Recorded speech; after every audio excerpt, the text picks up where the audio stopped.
घटना आहे गांधीनगरची। वडील आणि काकांनी मिळून 18 वर्षीय तरुणीची हत्या केल्याचा प्रकार गुजरातमध्ये उघडकीस आला आहे।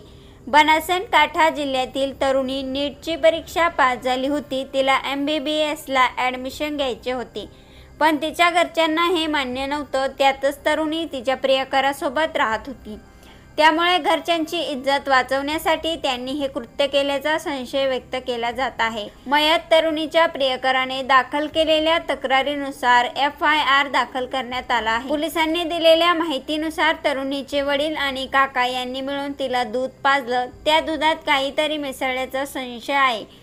दूध प्यायल्यानंतर ती बेशुद्ध झाली। त्यानंतर वडील काका यांनी मिळून तिचा गळा दाबून खून केला। मयत मुलीचे नाव चंद्रिका चौधरी होतं। तिने नीट परीक्षेत 478 गुण मिळवले होते, त्यामुळे तिला सरकारी मेडिकल कॉलेजमध्ये ॲडमिशन मिळू शकले असते। तिला पुढील शिक्षण घ्यायचे होते आणि स्वतंत्रपणे जगायचे होते, पण तिच्या शेतकरी कुटुंबाला हे आवडलं नाही। पोलिसांनी सांगितले की चंद्रिकाचे वडील सेंदा आणि काका शिवराम यांनी 25 जून रोजी हे कृत्य केले। त्यांनी चंद्रिकाला दुपट्ट्याने गळा दाबून मारलं। त्यानंतर त्यांनी घाईगडबडीत तिचे अंतिम संस्कार उरकले। शिवरामने गावकऱ्यांना सांगितलं की चंद्रिकाला हृदयविकाराचा झटका आला होता, त्यामुळे तिचा मृत्यू झाला। पोलिसांनी काका शिवरामला अटक केली आहे, तर बाप सेंदा अजून फरार आहे। चंद्रिकाचा 23 वर्षीय प्रियकर हरेश चौधरी यांनी सांगितले की शिवराम काही कॉलेजमध्ये गेला होता। त्याने तिथं मुला-मुलींना एकत्र शिकवताना पाहिली। त्याने चंद्रिकाच्या वडिलांना सांगितले की तिला तिथे पाठवू नका, ती कोणाच्या तरी प्रेमात पडले आणि त्याच्याशी लग्न करेल।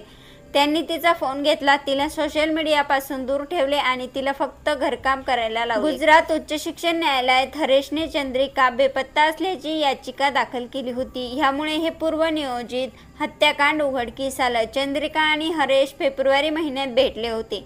पोलिसांनी सांगितले की चंद्रिकाच्या कुटुंबियांनी घाईघाईत चंद्रिकाचा मृत्यू हृदयविकाराच्या झटक्याने झाल्याचं घोषित केलं। त्यांनी शवविच्छेदन न करता लगेच तिच्यावर अंत्यसंस्कार केले। FIR नुसार चंद्रिकाने तिच्या वडिलांकडून शेवटचे शब्द ऐकले, दूध घे आणि व्यवस्थित आराम कर, शांत झोप। हरेशने सांगितले की चंद्रिकाच्या हत्येच्या 2 आठवड्यापूर्वी त्यांनी लिव्ह इन करार केला होता। चंद्रिका आणि हरेशने लिव्ह इन मध्ये राहत असल्याचे तिच्या कुटुंबियांना समजले, त्यामुळे त्यांनी तिला जूनच्या शेवटच्या आठवड्यात जबरदस्तीने तिच्या गावी परत आणले। हरेश म्हणाला, तिला डॉक्टर व्हायचे होते, आम्ही कोणालाही त्रास देत नव्हतो, आम्हाला फक्त शांतपणे जगायचे होते। ही घटना ऐकून आपल्याला याविषयी काय वाटते? आपली प्रतिक्रिया नक्की कळवा।